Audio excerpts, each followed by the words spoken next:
Bikes in the Hood podcast, sponsored by Full Throttle Law Group. Twist the throttle, they will handle the rest.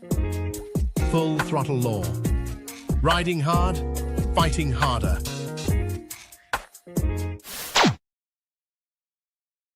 The views and opinions expressed in this program are those of the podcasters and guests, and do not necessarily reflect the views or positions of any entities they represent or their affiliates.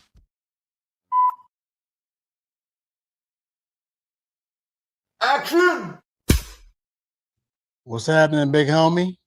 What's going on, loved one? How's everything? Oh man, slow motion, man. Slow motion. Just you know. As a matter of fact, y'all, the DA is stuck in traffic. He may come in and he may not. I just want to give y'all a little fair warning. Y'all know what he's doing. He's taking a boo-boo. Constipated.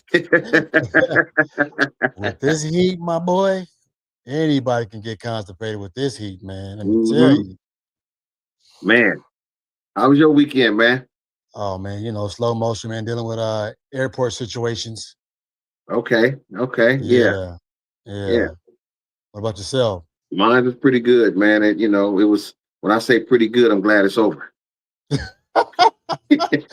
Yeah, I know, because I called you. I said, yeah, I forgot it. Just on your weekend. Let me go and leave him alone. Yeah, man. Shit. You know how it goes. You get busy on your shit. You can't do much of that. Absolutely. Well, look, it's your boy Mecca, the Feelings Record. The DA not here right now. As Phil said, he constipated, taking a boo-boo. You got Dr. Phil over here on the peace pipe getting it in. Mm-hmm. And of course, we got some world record holders coming in and talk to y'all and talk to us about their accomplishments. Let's bring them in real quick. Wendy and Liza. Oh, my bad. Damn it, Liza. There you go. Liza. How you guys doing? Yeah. What's happening? Just chilling, hanging out. Yeah. Watching a cool show. I hear you guys out there in Sturgis. Yeah. It's been hot out here too. So I live out here in the Black Hills, but this is Liza's first time out at the rally, and I think it's blowing her mind. Just nice. This is a pretty slow year, but a pretty slow year is like coming close to doubling the number of people in the state of South Dakota for about 2 weeks. So, damn. Yeah. She said the Black Hills. So why do they call them the Black Hills? It's a sacred land for the indigenous people here. Okay. Yeah. Okay. Nice. Wow. Okay. I thought you were gonna say because the dirt was black. It's gorgeous. Wonderful place. You guys got to come out and visit. Lots of trees, I'm assuming. Yeah, you're going across the prairie and it's all just flat rolling prairie grass, and then all of a sudden the mountains just come out of nowhere. Beautiful cliffs, and we rode early this morning before all the bikers were out, had all the twisty roads through the forests and canyons all to ourselves. It's gorgeous.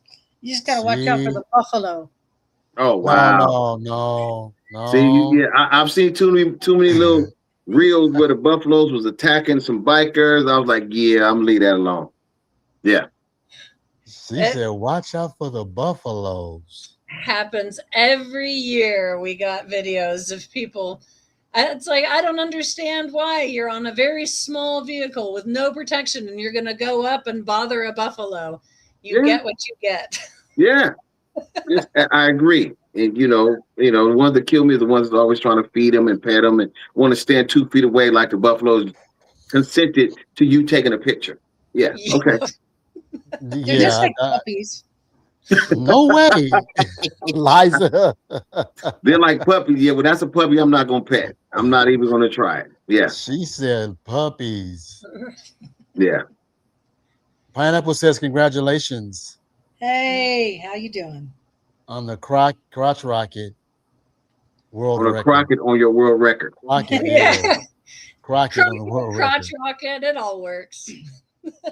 You know, your boy over here, I'm tired, y'all. You give me work with me. I think it's been a long weekend for a lot of us. Yeah. For real.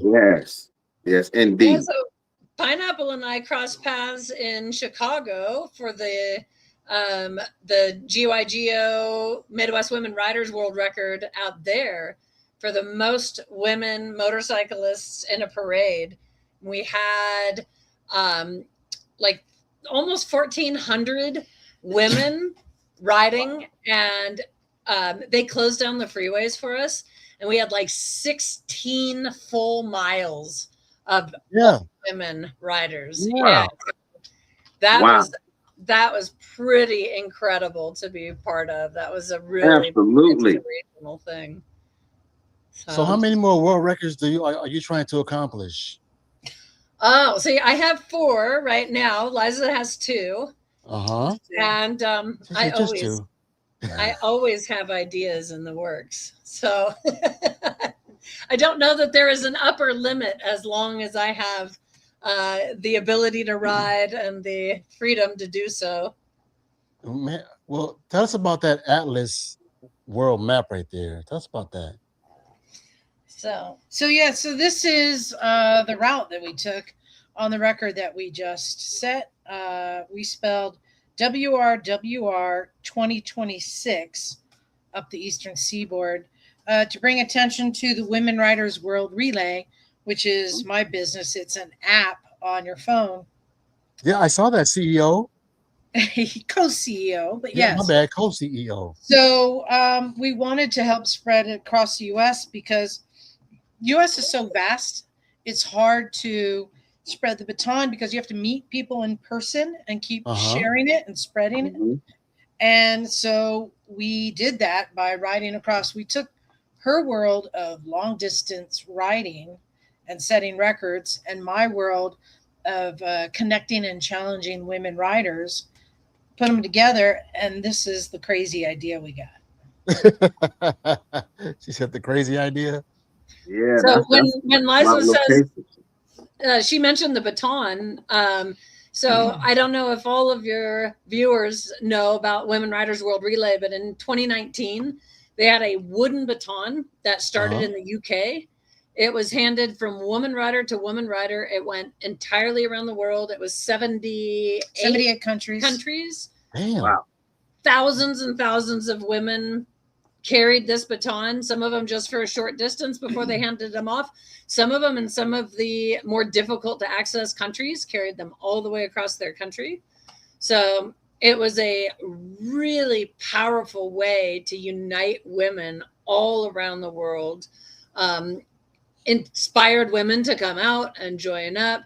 And so what we're doing this year is Liza has created an app. One of the downsides to having a physical baton, you hand that off and now I've relinquished the baton. I no longer have it.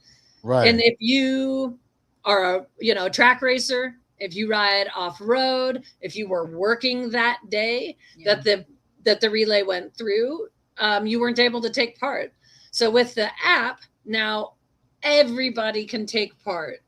Yeah. And the World Relay in 2019, that was my first record as one of the organizers of it's the world's largest motorcycle relay. And what we did at the beginning of the year, every country that's participating, we have 88 countries participating. January 1st, we gave one baton to the ambassador of that country, just one. And she had to meet women riders using the app, meet in person and share it. And everyone that she shared it with then could turn around and keep sharing it. So if she gave it to 10 women and then those 10 gave it to 10 women, now we got 100 women who've got that. Right. We keep spreading. That's awesome. So we started this January 1st. This is just the USA. Damn. Wow. And this is the entire globe. That your app. We are at 106,000 baton passes in 88 countries. This is connecting women riders around the world. So see, that's spreading it. Is it like once they get to the next rider, do they get to sit and chit chat, or it's just hand it off and go? Doesn't matter. You can actually pass again to the same person every 24 hours. The whole point is to connect women Right. writers. Right. And so when they meet, they share a baton. And the reason that you can do it again and again is we want people to keep interacting and keep connecting. But also, we're competing. Every country, I don't think you can see that. Every country has a baton count, and we're competing against every country. Oh, wow. And so we're trying to get our baton counts up here in the US. We just passed Brazil, and now we're heading for Latvia. Oh, wow. But Australia, Yeah. South Africa, Argentina, they're kicking ass. They're just kicking ass over there. So that's kind of what we're doing is we wanted to help promote this and connect the USA and let more people know about it. And that's why we had a stupid idea to ride across the country. Now, is this a physical baton? Like, do you actually give it to the next lady? So it actually uses the app. When you get another person within range of you, like next to you, this will find them. And then you can do a digital baton pass. Or I can create a QR code and they scan it from my phone. Oh, yeah. So you have to be in person. Okay. Yeah, that's how that works. Now, I'm sorry, go ahead. I was going to say, I travel a lot all around the world. So one of the really cool things about this is I can find other women that have agreed to share their location. And obviously it's not like Wendy's sitting in her living room. It's, within a 15-mile radius or whatever. So I went to Portugal, look up in the app who is doing, where we're in Portugal, send them some messages. Hey, do you guys want to get together, have some coffee? We'll do baton passes, talk about cool roads. So it's an incredible way as you travel to find other like-minded women to meet up with. Nice. Wow. Now, the both of you came up with this idea, and how did you come up with this idea? I mean, like Liza. Okay, Liza. So you would just sit at home one day and said, I want to do something real crazy. Well, because we had organized the 2019 relay, which was a global event, and we did it with 6 months of planning and zero budget, and somehow succeeded. We succeeded because there were so many women who stepped up and became a part of it and made sure it succeeded. But they kept saying, that was amazing. When are we doing it again? Oh, wow. Yeah. Just took off. So I'm like, because it shouldn't have succeeded. And it took a year and a half of our lives that we didn't get paid for or anything. It was just this thing we did. But we realized there were so many women that wanted to have a voice, wanted to have a purpose, and so many women whose lives were changed from the people they met, from the challenges that they did, and realized how much more they could do. And that even some women who realized they weren't happy in their lives, but motorcycles made them happy. How can they make a living in motorcycles? And became instructors, stuff like that. Mm-hmm. Nice. So that was, I kept trying to figure out, how do we do it? How do we include more people? How do we connect and challenge? And so I just had this idea, because nothing like this exists. Right. There's not at all. There's no platform like this. But because we had already built this community and network, I realized with this modern technology, we could make that work. And I asked around to people who knew an app builder, and a friend said, yeah, I know someone. The next morning, I'm on a conference call and said, well, here's all these ideas. I don't know what's possible or not. And he said, yeah, I can do all of that. Wow. And then I talked to a couple friends and said, I don't know how much this is going to cost or how we're going to do this. And they're like, this is amazing. I'll support you. Let me know what you need. And within hours, I mean, like within 24 hours, I realized this was possible. And my partner, the co-CEO, Haley Bell, she's over in England.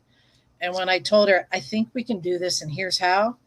And she's that type of person who took the ball and ran with it. Yeah. Mhm. And said, got it, understand the mission. And she and I developed this, and she made it even bigger than I could think of. Because when you have a good partner that you can work together and build off of each other and be greater Absolutely. than some, that's who Haley is for me. So we came up with this. And one of the things, too, that we've done is you can see that there's orange and yellow dots. Right. Yeah. Well, the yellow dots are VIP ambassadors. And what we've done is we're recognizing women who are contributing to the motorcycle world in some way. And every country each month can assign a new VIP ambassador who is given a golden baton that's worth 4 points. Yeah. Yes. This was Miss July right here. All right, Miss July. Okay. And this month is our good friend Kimba the Lioness. The Yeah, lion. one of your, Okay. one of the listeners said, "Don't forget the Golden Baton Girls." Yep. That's Glenda. She kept me alive on the ride. Nice. Not hyperbolically, literally. She kept. There's her my alive. hospital. Oh, bed. right, there's your Yeah. Really? Okay. So what happened after the app came to be? Started building enthusiasm. The Southern Hemisphere started kicking our butts. So each of these ambassadors, the women that were given that one baton in each country, were tasked with coming up with ways to get women together, to connect, challenge, and change. That's Argentina. They went bananas. You had a group of like 30 women got on their bikes and rode all over the country for like a month, spreading the baton and organizing events. And they're like, basically what I did is we created a tool that we've just given to women, and women who want to be great recognize they can do it with this. Women who want to organize and lead and inspire, and we've given them the tool to help them. And they're the ones doing it. They're doing all the work. Wow. Amazing. So back to this ride.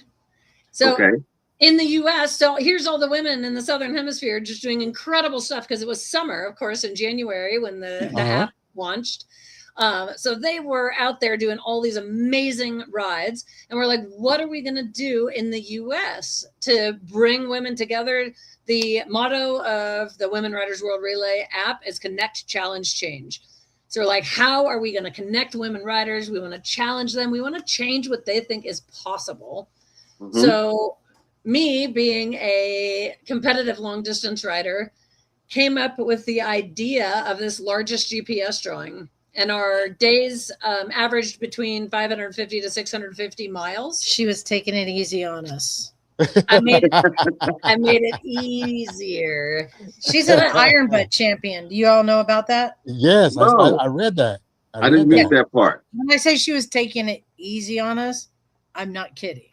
So the distance we did in this drawing in 24 days, I have done several times in 11 days. But that's just me and the road. That's not me with, 10 of my closest friends.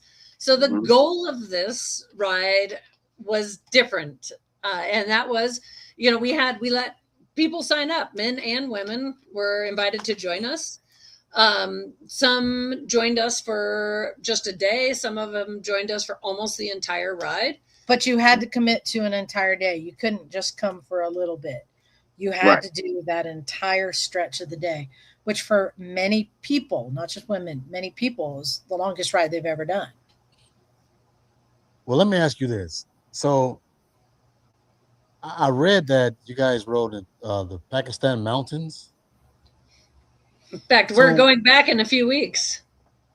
What was that like? Because I know there are challenges for females out there in Pakistan. What do you know about that? Just curious. What challenges do they have? She just said, I heard. Yeah. Hey. What do you hear? You cannot do things that you do out here in the States that you can do over there in Pakistan? You sure? Hey, don't put me out there naked like that. I'm not gonna get it. The reason I'm doing that, so these are actually my tours that I lead, and I created these all women tours. So this will be my 6th time going back. And the reason is I have a friend who's from Pakistan who wants to change the world's perception of his country. And his group is called A Different Agenda. And he's changing the world's perception one biker at a time by bringing bikers over. And I went to see for myself. My parents tried to get kidnapping insurance for me. Like, people are always like, it's dangerous. Why would you go there? I'm like, I don't know. I'm going to go see. And then you go there. Not only is it a beautiful country, but the people are beautiful and so friendly. And when you realize no one's trying to kidnap you, and then you realize you're a guest of the country, you're a guest of every citizen, and you're treated like a VIP. Really? And then you realize you're safer in that country than you are here. Your own. Yeah. Okay. Oh, wow. Good to know. And so we take women there because we work with women there. We are teaching women how to ride. We go to businesses owned by women, and we're learning and showing Americans, Westerners, what it's really like, where we can see for ourselves and have conversations.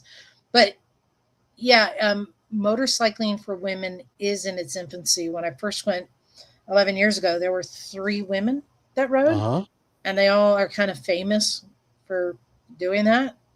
And now there's a whole movement. In fact, I have an ambassador in Pakistan who's sharing the baton around.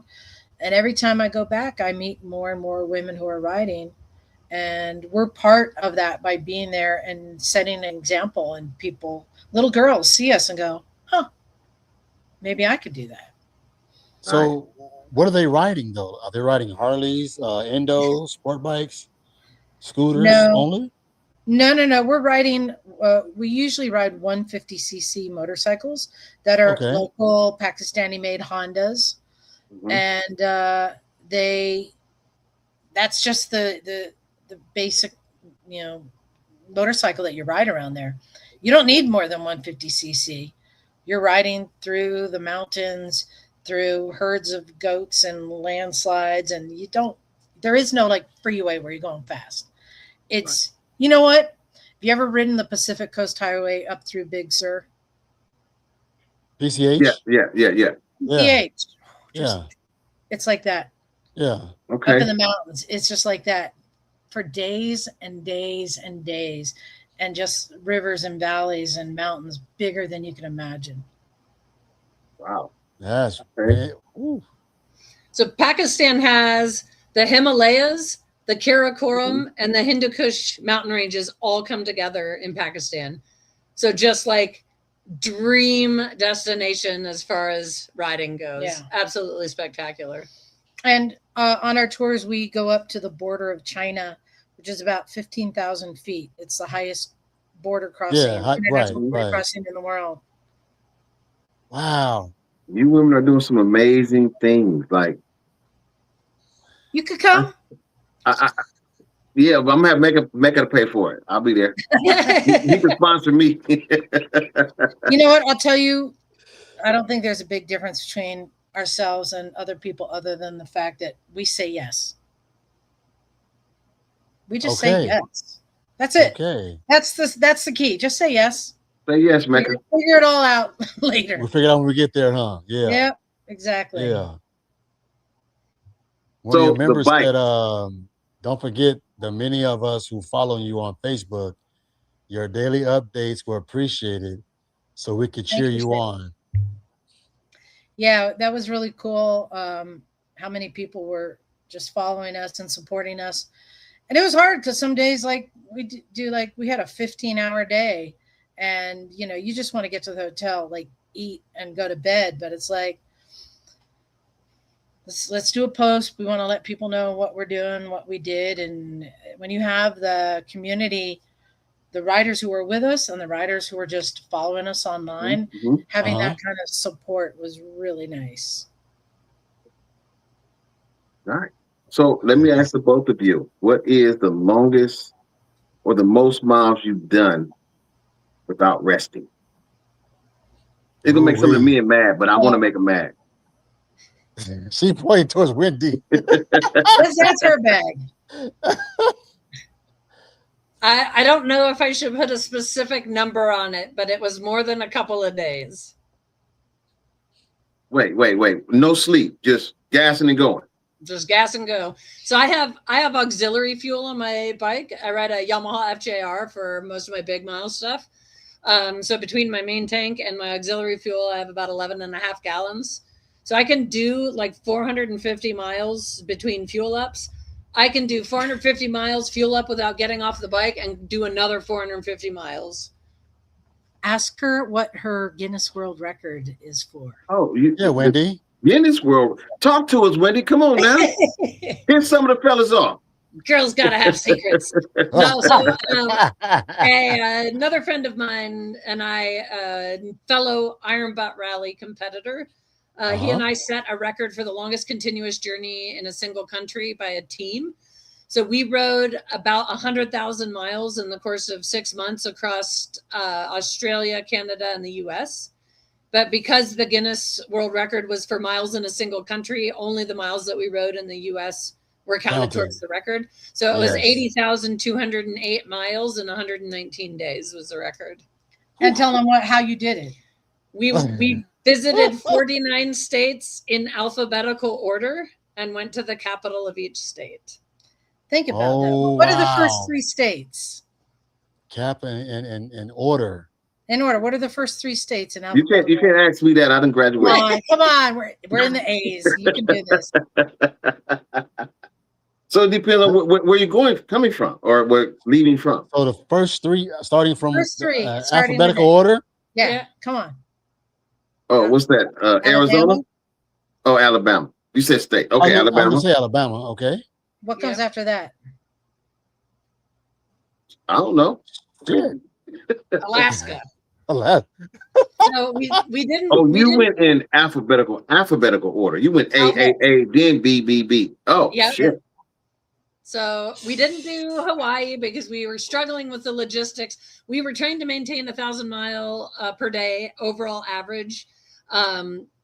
So the logistics of getting the bikes out to Hawaii in the middle of these rides and then back while maintaining that distance per day was a bit of a struggle. But yeah, Montgomery, Alabama, Juneau, Alaska, Phoenix, Arizona, Little Rock, Arkansas, Sacramento, California, etc. I think you broke Mecca's brain. It looks like he's like, I'm just trying to process. All the A's and the B's and C's. Yep. Crisscrossing. Yeah, that's a lot. I'm sleepy already. It was a ride. Yeah, it was a prison of our own making for sure. So, we totally could have just touched the corner of each state, but we were making up the rules and we decided to make it harder by saying we had to go to the capital of each state. So why not? Yeah. In alphabetical order. My biggest accomplishment, I just did the Iron Butt, the challenge. I did 1,600 miles in like 36 hours. And I'm like, okay, that was great. Yeah.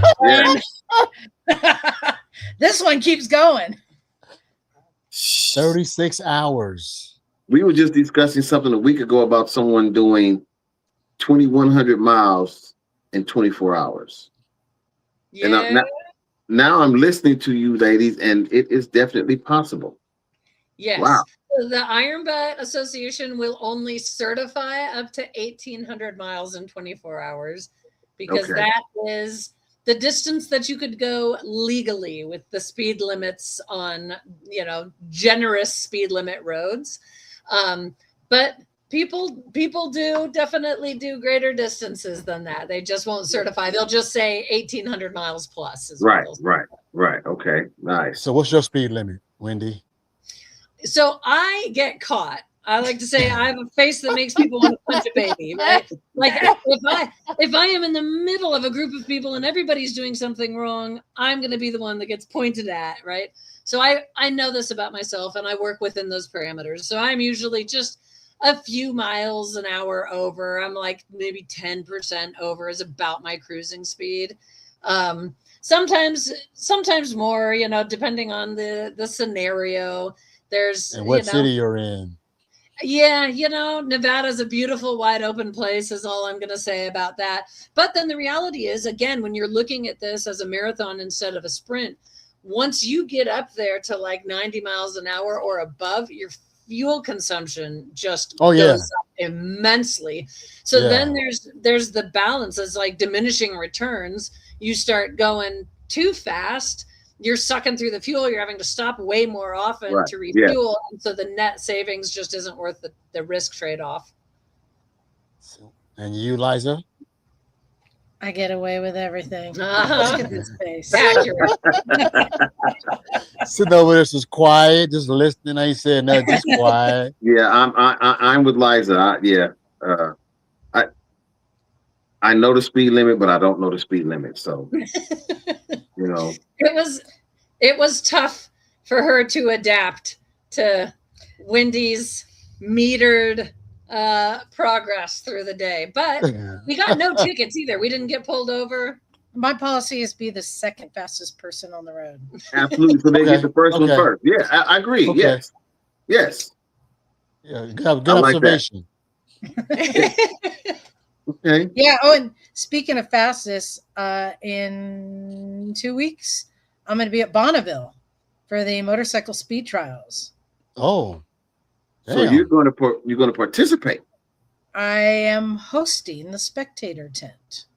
Okay. Well, all right then. I'm like the docent who's going to take people around and explain what's happening and what you're supposed to do, what you're not supposed to do.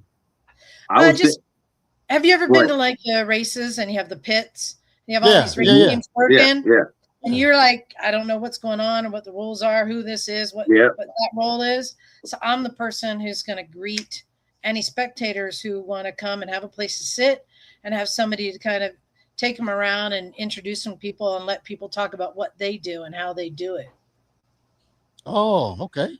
I thought you were going to get on one of those fast bikes and do some stuff. Oh no, see, I'm the smart one who has friends who do crazy long distance or crazy fast stuff. I just hang with them. Okay. Yeah. It's the same thing as being the second fastest person. Yeah, absolutely. Right. See, good observation. Absolutely. Yeah. Okay. So what is the most? No. Have you had a ride that you just didn't like? The worst ride? Like, this is just no. It was not fun. Setting records is not fun. If it was, everyone would do it. Yes, they would. Yeah, yes, you're right. I'd hear Liza on the telephone, you know, helmet comms, middle of this ride. No, I'm not having fun. That's not what I signed up for. Okay. But, you know, everybody's got those days. They've got those moments. They've got those weeks.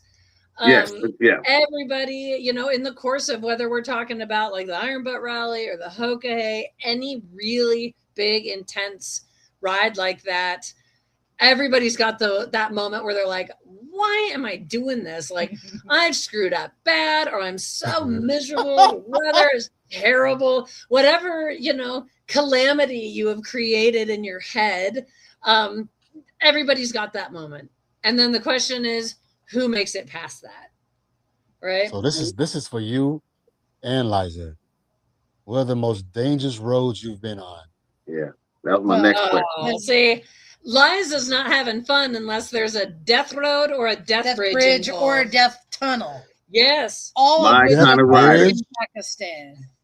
Death bridge and death tunnel. Yeah. Oh, yeah. How long is that? It's like the longest tunnel in the world, and it's like 50 some odd kilometers long, 52 kilometers or some nonsense. there's like the ventilation is so poor in the tunnel. They have to close the entire tunnel for like an hour to let it air out before they'll let the motorcycles go through. Like it's that sketch. No, they stopped letting motorcycles through because they found 2 dead ones in there because they succumbed to the fumes. No way. So they held traffic for 30 minutes to let it air out before we went through. Wow. Yeah. And what's the name of that tunnel? I don't remember. No, it's in the Gilgit region. That's all I'm gonna say. Yeah, I make sure I don't go there. Yeah. Yeah. But yeah, I do like that. I like the element of death. Not that you're actually putting your life at risk, but that it might be riding on a road that has a drop off. You're on the same width road as you are if you were on a flat road, but this perceived danger that there's a cliff, right? And I just ignore that and just ride along. I'm fine, but there are a lot of other people who are spooked by that, you know? We were in a situation, Liza and I have ridden in many places together, but we were helmet comms linked. We were in an active landslide, and inside this landslide, which was sheer cliff down to a river, many, many, many feet below, sheer cliff on this side, landslide, actively rocks bouncing off of our helmets, earth moving equipment in between here, and it's full of baby head rocks, and we're on these little 150s, and we're dodging underneath the bucket of this active earth moving equipment. And we're saying, how do we frame this on our rider resume, on our sphere of experience? How do we make this make sense? Well, and they had just dynamited a boulder, and there was a swirl of dust, and I turned to the cameraman behind me, and I'm like, "Are you getting this? Look how awesome this is!" And he's like, "Go, just go, like, get out of here!" He is go. Yeah, yeah. I would have stopped and been like, "Yeah, we're gonna wait till this landslide finish. We'll wait. Yeah, no." The funny thing is, the road was closed, and we bribed the guy that was holding the road closed with a couple of sodas to let us through. So a couple of sodas. To risk your life. Okay. She said a couple of sodas. That's how you know you're living. Yeah, I see. Just go, get out of here. Liza, you're a dangerous woman. You enjoy that stuff. Yeah, no. I used to ride dirt bikes growing up as a kid, and I had a quad. It was about 8 of us. We went off about a 40-foot cliff. You know how you come around a big tree, and it looks like it's dirt, but then you get there and there's nothing there. It's just a V shape. We were stuck there for about 5 hours. We couldn't get out. So I'm not too excited about, what'd you call it? Death rides? Yeah, no. But isn't that kind of fun when you get into a situation and you're like, how are we going to get through this? Yeah, and now that work part together and figure it out, and like we can take this path, or if there was one time where the road was gone, but there was a 2-foot wide stone wall that used to be the support, and we had to go across it, and we just like 2 people, one at the front, one at the back, leading the bike across this wall on the edge of a cliff. Oh, hell And it's like you work together and you get through it, and then you move on, and then you go to dinner. I would have had to go straight to a shower. I would have crapped all over myself. Yeah, it wouldn't have worked. No. We had another situation. We were at an event that was kind of a outdoorsy event, and I invited a friend along who'd never been to this event before. And Liza goes, "Hey, do you trust me?" And this kid's like, "Huh? What?" She's like, "Do you trust me?" And he's like, "Yeah, I guess." And they take off on these little borrowed bikes, and they come back like an hour later, and he's bleeding, and he's got sticks in his hair, and he's like, "Liza took me for a ride in the woods." But for him, like, that was the death ride. There was no risk of death, but he just said yes to riding this dumb little mini bike through the woods, following Liza, who he did not meet until 30 seconds before this, right? Sometimes, like, that's just the thrill. That's how you know you're living. Yeah, see, Liza, you're not getting me out there with you. Yeah, now that I know this about you, You want to take a ride? Nope, I'll wait. I brought No. him back. Yeah, In one piece, huh? Yeah. blood and everything. Thorns all in his head. Lord have mercy. He I kept coming guess back, after a though. few rides, I would trust you too, but not the first one. Lord have mercy. Yeah, no. Yeah, I'd be like, you go first and come back, and we go together. Yeah. That's what I would Okay. say. She So would. tell me, what other accolades do you guys plan on doing next? What's going on with you guys next?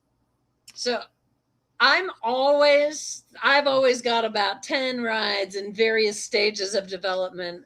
And I'm always thinking like bigger, harder, crazier. And Liza's been going, what's the silliest record that we can break, like without leaving the 2-city area approximately? Something that involves party hats. You know.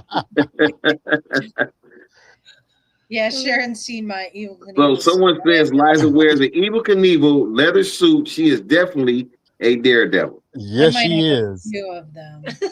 Yeah. No, I'll be honest. I'll tell you that my answer is I've been gone for 7 weeks. Okay. And I get to go home back to California, where for 17 years I've been running the Recycle Garage. It's a co-op garage space that I run for free out of my personal garage, where I've been mentoring riders in the community. And I get to go back to my podcast, Motorcycles and Misfits, that I've been doing for 13 years. Nice. And so I'm just looking to get back and into my community that I built, and putting more time and energy into that now. Oh, okay. So can you tell for those people who may want to watch, such as myself, Motorcycles and Misfits, if that's just on YouTube or? So it's audio only. I am old school. Okay. Okay. But yeah, the audio is on YouTube. It's on every other listening platform, and it's not just myself. I have a whole group of people, the Merry Band of Misfits. I have a studio with 12 mics and seats, and anyone who shows up joins us, and we talk about anything and everything two wheels. Okay. We talk about new riders' experience. We talk about Hall of Famers, racers, inventors, record breakers. We talk about people just going to ride in the desert, or people who went to the racetrack, or people who rebuilt an engine for the first time, or people who've rebuilt an engine many times and are explaining the tools and tricks to doing it. It's anything and everything about every type of motorcycle. Okay. That's dope. So Liza. I'll tell you what. Go ahead. What? No, you go ahead. I got you. I was going to say, I tell you what I am looking forward to next is this ride. We had 17 women and one guy come out and ride with us. And every single one of them hit the mileage goals that they set for themselves. And a lot of them said once they got a feel for it, they're like, the world is suddenly very, very small. When you can be here in South Dakota and say, oh, there's something going on in California, 1,500 miles away, I can be there tomorrow. It opens up a whole new world of possibilities for you. So I am really excited to see where those ladies go for their next adventure. Oh, and not just ladies. I've had people reaching out to me. I think they're going like, well, she could do it. I could do it. And I know a lot of people inspired by you and by us putting ourselves out there and are trying to do an Iron Butt 1,000 miles in 24 hours for the first time, because it seems possible to them now. Right. Well, Right. Can we get y'all to sign up for that? When? Anytime. How long is I'll that going come to out take? and ride with you. 1,000 miles in 24 hours. 24 hours. I fell asleep on you. What'd you say? Come on, Dr. Bill. Aren't you inspired? Think maybe. I me personally, I definitely want to do the Iron Sheik thing. It's iron butt. I don't do iron seats. Well, Those but are way too whatever it's called. Iron Yeah. butt. Because I rode all the way to Texas, right? That's the furthest I've been. And me and my buddy, we did over 1,000 miles up, and then we did over 1,000 miles coming back. And once we get back, everybody said, "Oh, you did? Why you signing for the iron butt?" I said, "Now you tell me, what is it? Now y'all tell me about it." So it was like, okay. And then my buddy went back to Texas, and he came back. He said, "Man, you're so lucky you didn't go." I said, "Why?" He said, "Man, it was the scariest ride ever. Like it was the rain was hitting us, felt like rocks and thunder and lightning, and the wind was blowing." And I'm like, "Oh, okay." He's like, "I'm never going long distance again." He was shell shocked. He's never going long distance again. I'm like, "Bro, you made it back. That's the beauty of it. You made it back. Now you know." So, the beauty of it is you do it on your time, your schedule. It's not a race. It's not a competition. It's about doing a personal best. And you set the time and the place, and you record everything, and you submit it, and you get recognized for your accomplishment. Mm-hmm. And for most people, the vast majority of people in the Iron Butt Association, like your buddy, is like, I did that once. That was plenty. Yeah. But, every once in a while, you have somebody that just lights a spark. And like I said, it doesn't have to be, I just travel that way. I just do 1,000-mile plus days because that's how I'm wired. But, for most people, it's not that they want to do it all the time. It's knowing that they know how to do it safely. Yeah. So, we have a lot of females that watch our show. So explain to them about hydration. Can we explain it to the men too? Oh, for sure. Please do. Yeah, for sure. Yeah, because I did it wrong, so I'll let her explain. So what Liza's showing you is her hospital bracelet. So when we started the ride, I was talking to the ladies about hydration. It is super, super important. Like, you need to be drinking all the time. You need to have a way to hydrate on your bike when you're doing, again, this is a marathon, not a sprint. And a lot of what I was hearing was, it's fine. I don't need to drink that much. My body's used to being abused. I'll slam a couple Red Bulls at the gas station and I'll have a Gatorade chaser and it will be fine. And that might get you through a tank of gas. It might get you through a couple of tanks of gas, but it's not going to get you through 3 weeks. Right. So what happened is, like I said, we had, out of our 24 days on the road, probably 2.5 weeks of that was 100 degrees, give or take. 104. Oh, yeah. So Liza had not been hydrating enough. And one day we got up in the morning, we went to take off. She's like, I'm feeling like rougher than usual this morning. Liza's not a morning person, but there's a difference between not being a morning person and feeling ill. Right. And we got just a little bit, we got maybe 30 minutes into the ride. And she's like, look, I got to stop. And I was in the lead. And I said, no, this isn't a safe spot. We've got a construction zone right here. Let's get through it. And she's like, no, I need to stop now before I pass out on the bike. So we're okay, this is emergency situation.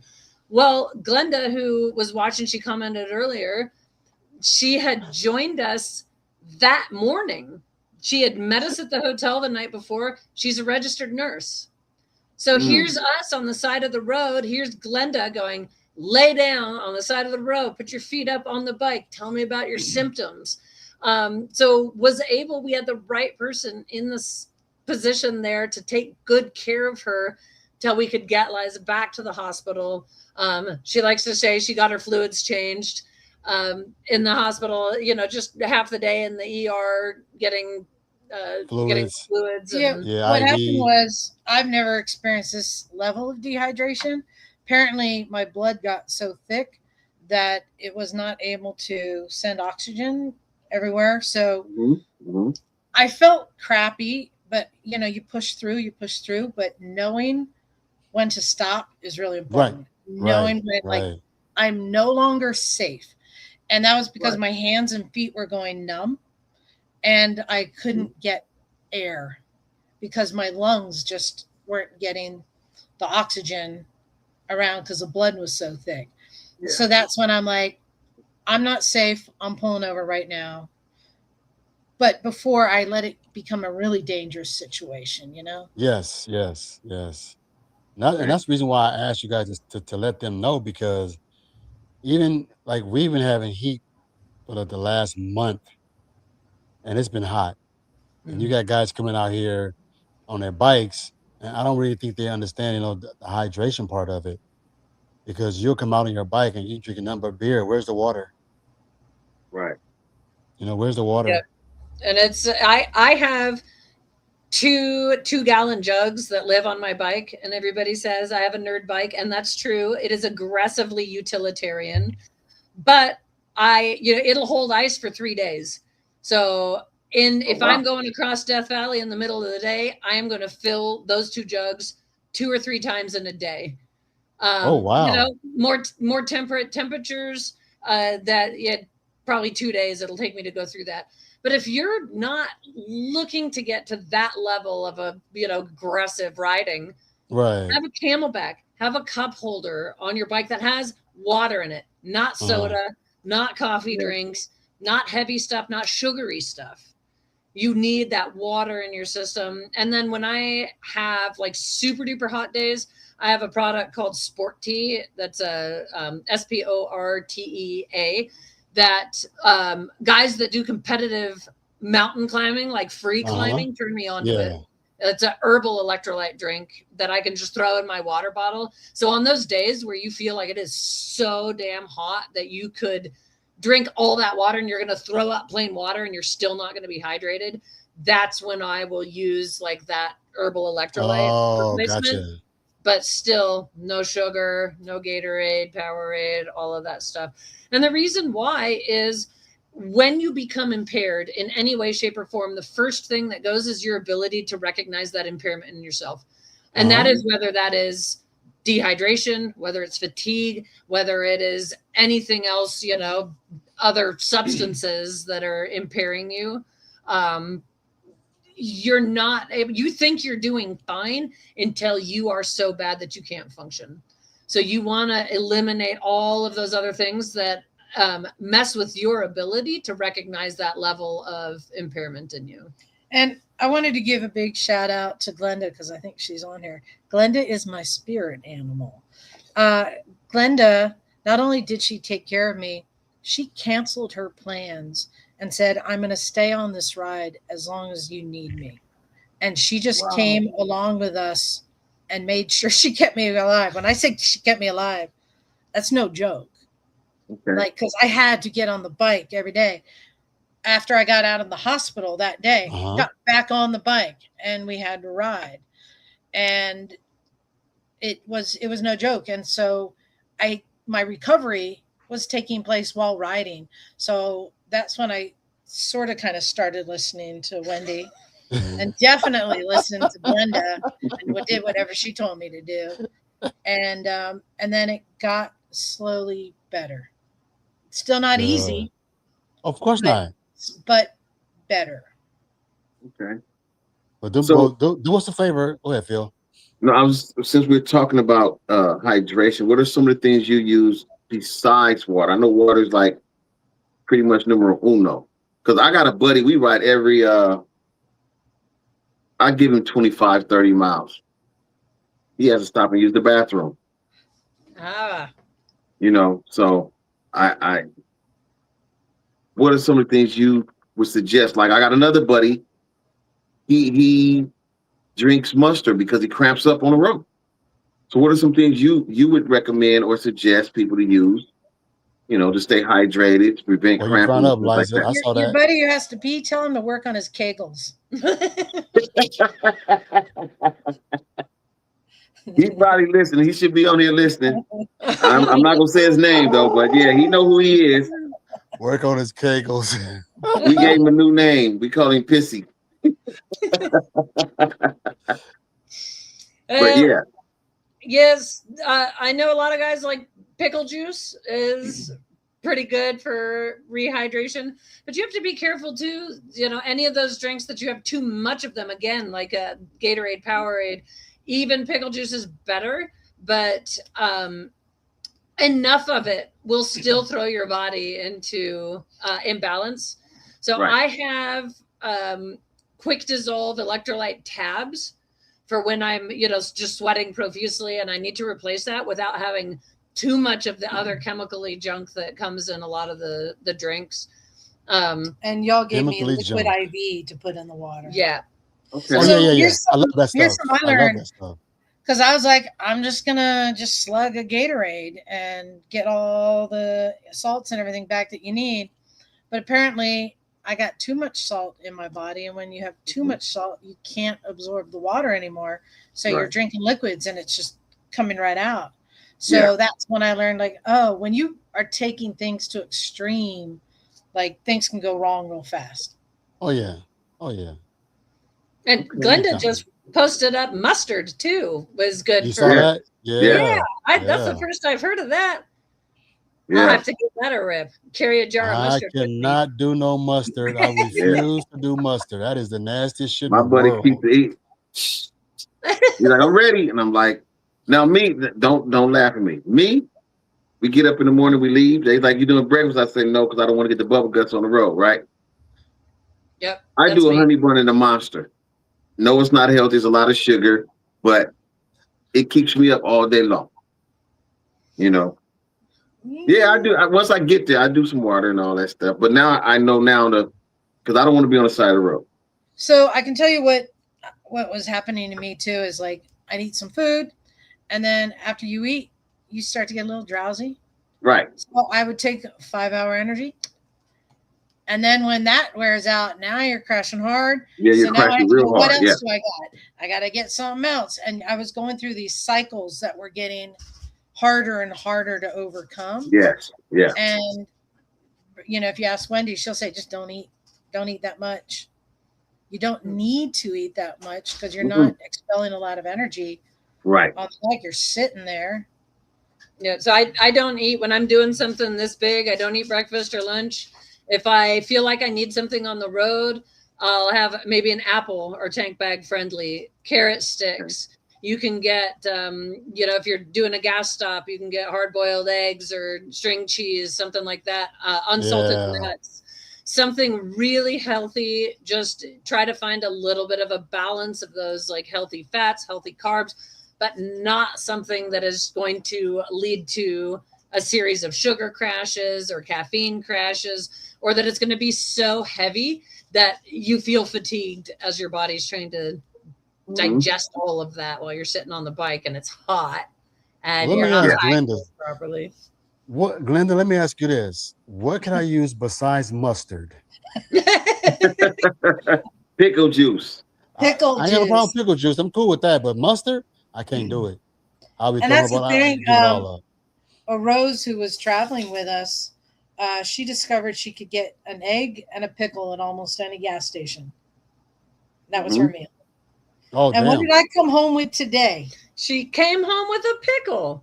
So here we are 6 weeks into our 3-week ride, and she's finally started listening to me. Just a little bit. Just a little bit. Yeah. I'll try it. But a lot of it for me was breaking the habits. You go in, you're like, grab a soda and a candy bar, and like, oh, that keep it pushing. Yeah. See? And now it's Thank like, you. Glenda answered. Yes, Glenda gave me peanut butter and honey. When I all said day. she kept me alive, she bought me vats of peanut butter and honey, and I just and like just keep myself going. Okay. Well, I definitely want to tip my hat to Glenda, because nothing like having a good friend on the road that will stick with you throughout the journey. Definitely. Well, the only problem is once she realized I wasn't dying, she left. We got used to her. We wanted to keep her by then. Yeah, she got you out of the ER and out of intensive care and got you back on the road to recovery. So it was time for her to let you do your thing. Yeah. Well, look, ladies, it's been a blast, but I'm gonna need both of y'all to give everybody your social media plug, so that way they can find you and have to ask me questions or just go into the show and watch. But I'd rather them listen from you. Here's the thing. We didn't talk a lot about the app, the Women Riders World Relay, but the app is for anyone, men or women. The only thing is we won't pass a baton to a man, but there's a lot of features in the app that are in there, like challenges that you can get points by doing, and it just gives you something to like challenge yourself with. Okay. And they're wrenching, they're riding challenges. There's events, a calendar there, so you can see what's going on, where are people going. There's all sorts of features in that app to connect all bikers, not just women. So check out the WRWR app. Anyone can use it and benefit from it. Okay. So And- one last question. Where are you two going to be next? So between now and the end of the year, I leave Thursday. I'm going to be spending some time in Canada. Then I'm going to Italy, Pakistan, Mexico, Thailand, and Alabama. I'm going to Barber Vintage Festival down there. Oh, you're going? But yeah, so if anybody wants to see what I've got going on, pushingmiles.com. That has links to all of my socials, and I post all the events and things that I'll be going to. Yeah, and I'll be going to, as I said, the Bonneville Motorcycle Speed Trials. Come on out if anyone's interested. You now have an invitation to come check it out. And then I'll be going to Pakistan, and then I'm going to be taking a rest. Okay. Easy. I want a nap. Nice. That's the other thing I didn't tell you. I turned 60 on this trip, and part of it too was to see that I still have it in me. You got it. And you do. And you do. You got it. Yes. We do appreciate you guys for coming on the show. Yes. Thank you very much. It's been awesome talking to you guys. Yeah. And definitely want to have you come back again, because I know the adventure's not over. Oh, no, not at all. We're going to come get you and take you for an iron butt. How about that? Yes. See what I'm saying? Yes. It's like, I'm going to be sick that day. No, I'm very ready to get sick. I'll be ready. Peanut butter and honey. Peanut butter and honey. I like both of them. I'll make a peanut butter and honey sandwich. I'm ready. Don't you guys go nowhere. Stay right there. Don't leave. Please don't forget to like, share, and subscribe to Bikes in the Hood podcast channel on YouTube. Your support is greatly appreciated. You can also find us on Instagram, TikTok, Spotify, and Facebook. Stay safe in them streets.